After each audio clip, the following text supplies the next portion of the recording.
3 indices: brute material capability, fitness for assigned missions, as well as crew, are the indices for this utterly objective, completely indisputable list of the top 5 aircraft carriers of all time. Anyone who's tried to compare one piece of kit, ships, aircraft, weaponry of various types, to another will testify to how hard this chore is. Ranking aircraft carriers is no exception. Consulting the pages of Jane's Fighting Ships or Combat Fleets of the World sheds some light on the problem. For instance, a flat-top whose innards house a nuclear propulsion plant boasts virtually unlimited cruising range, whereas a carrier powered by fossil fuels is tethered to its fuel source. As Alfred Thayer Mahan puts it, a conventional warship bereft of bases or a coterie of logistics ships is a land bird, unable to fly far from home. Or, size matters. The air wing, the complement of interceptors, attack planes and support aircraft that populate a carrier's decks, comprise its main battery or primary armament. The bigger the ship, the bigger the hangar and flight decks that accommodate the air wing. Nor, as U.S. Navy carrier proponents like to point out, is the relationship between a carrier's tonnage and number of aircraft it can carry strictly linear. Consider 2 carriers that dominate headlines in Asia. Liaoning.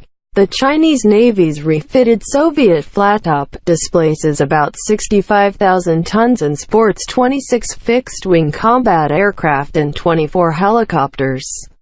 Not bad. USS George Washington, however, tips the scales at around 100,000 tons but can operate some 85 to 90 aircraft.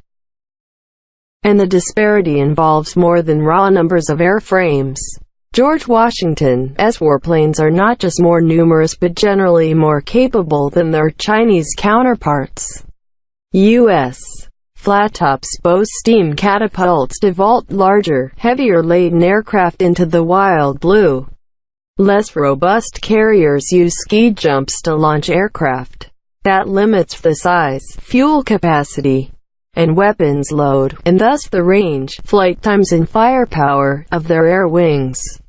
Larger, more capable carriers, then, can accommodate a larger, more capable, and changing mixes of aircraft with greater ease than their lesser brethren. Aircraft carriers' main batteries were modular before modular was cool, and yet straight-up comparisons can mislead. The real litmus test for any man of war is its capacity to fulfill the missions for which it was built.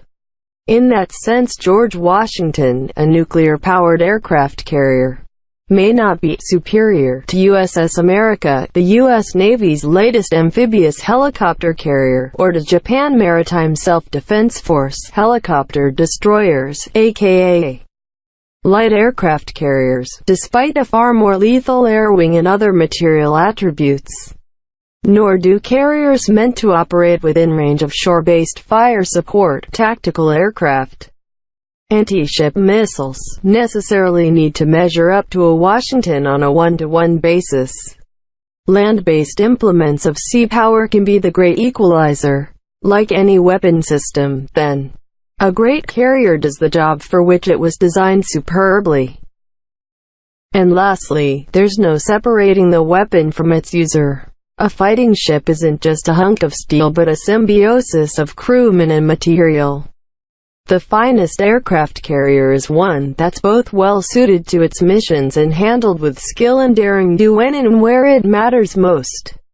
Those 3 indices: brute material capability, fitness for assigned missions, as well as crew, are the indices for this utterly objective, completely indisputable list of the top 5 aircraft carriers of all time.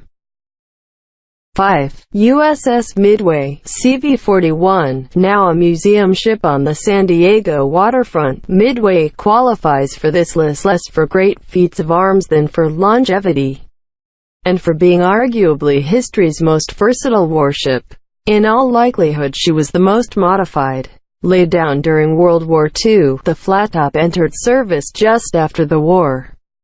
During the Cold War she received an angled flight deck, steam catapults, and other trappings befitting a supercarrier.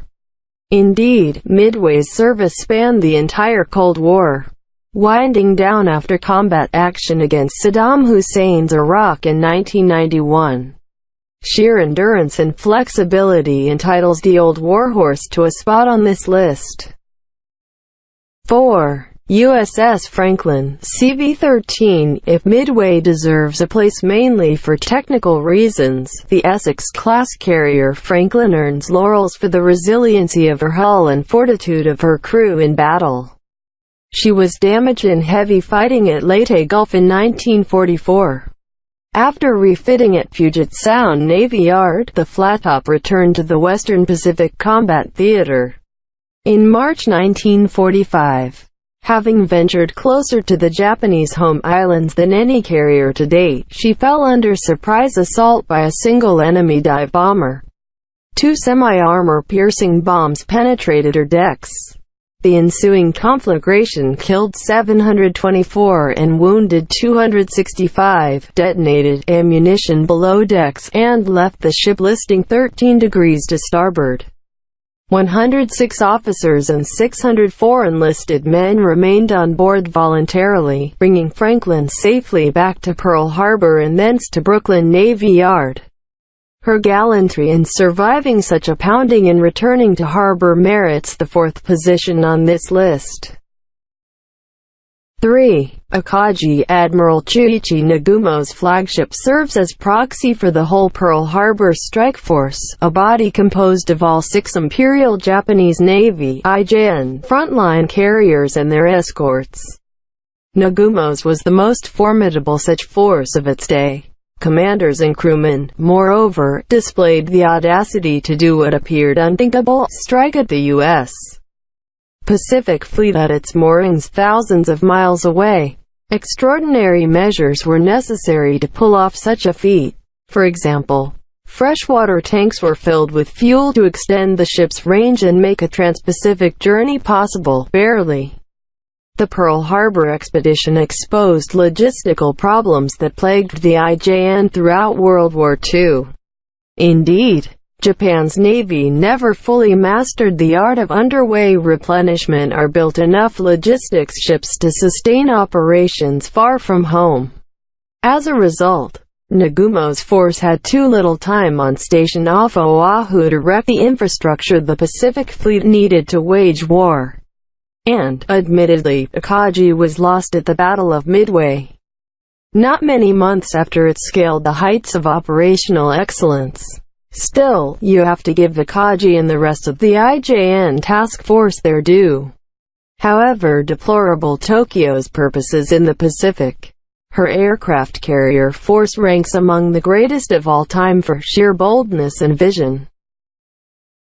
2. HMS Hermes. Now the Indian Navy's Virat. It's hard to steam thousands of miles into an enemy's environs, fight a war on his ground, and win.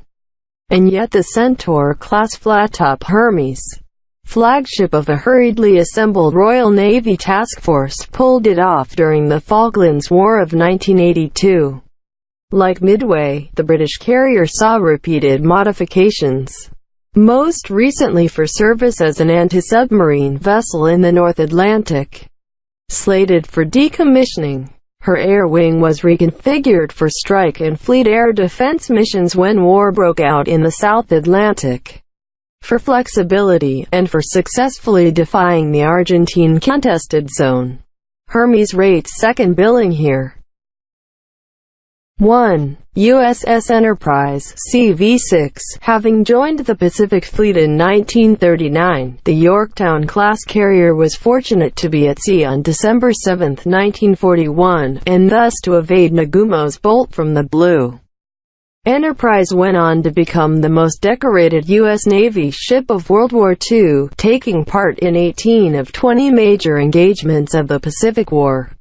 She sank, or helped sink, 3 IJN carriers and a cruiser at the Battle of Midway in 1942, suffered grave damage in the Solomons campaign, yet managed to send her air wing to help win the climactic naval Battle of Guadalcanal.